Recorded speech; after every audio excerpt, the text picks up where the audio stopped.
গতকাল যে প্রয়োজন ছিল না, আজ সে ঘর সংসার করেছে, আজ তার ঘরের প্রয়োজন।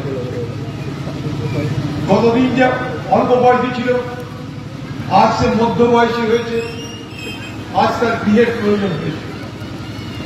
গতকাল এখানটায় যত মানুষের বসবাস ছিল, আজ তার সংখ্যা বাড়ছে, তার গৃহের প্রয়োজন বাড়ছে।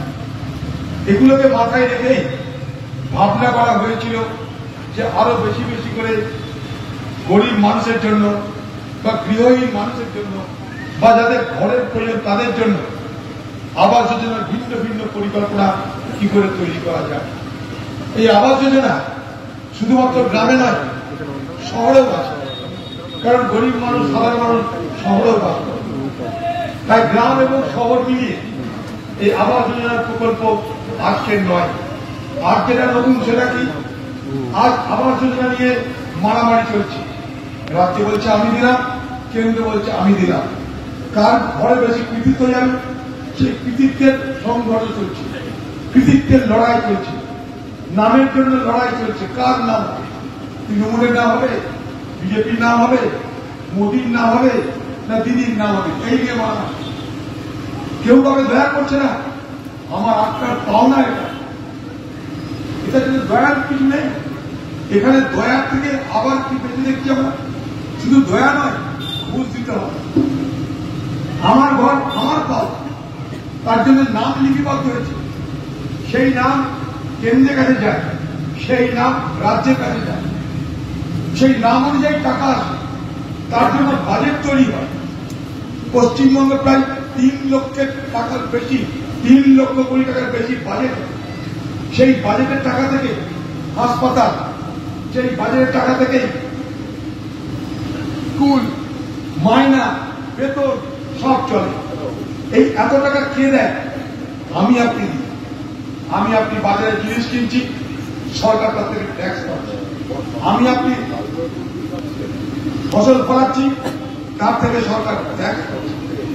আমি আপনি তেল কিনছি, তার থেকে সরকার ট্যাক্স পাচ্ছে। আমার আপনার জমিতে সার দরকার, সেই সার থেকে সরকার ট্যাক্স পাচ্ছে।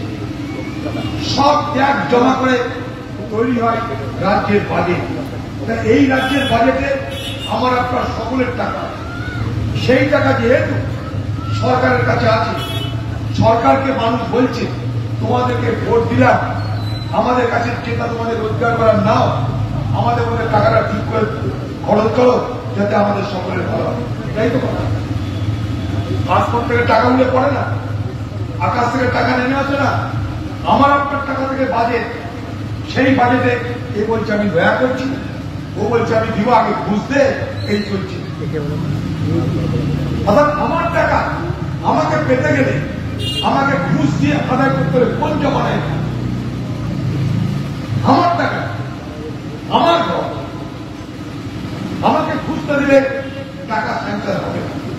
গরিব মানুষ, দুর্বল মানুষ, তারা ভাবছে এরা তো সব সমাজের বড় বড় মাথা, এদের পঞ্চায়েত পুলিশের কথা শুনে, বিডিও এদের কথা উঠে বসা করে।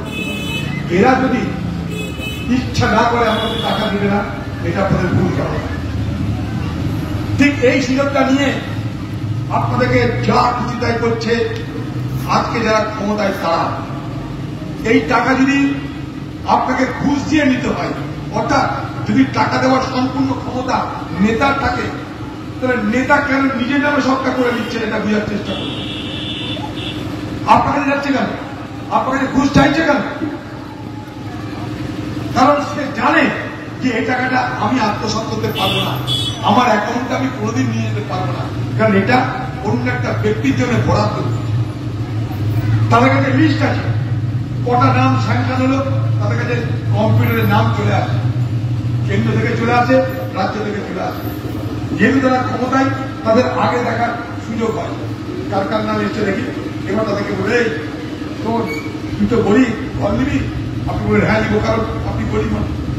ঘর যদি নিতে হয় চল, ভাগ দিতে হবে, আমি ঘর ব্যবস্থা করি। ও কিছু করছে না, ও জানে কাছে লিস্টটা আছে, চাকরির এই জায়গাটা, ও জানে আমার কাছে লিস্ট আছে, কে ঘর পাবে জানে। আপনি টাকা দিলেও আপনার নামে টাকা কাটতে হবে, আপনি টাকা না দিলেও ঘরে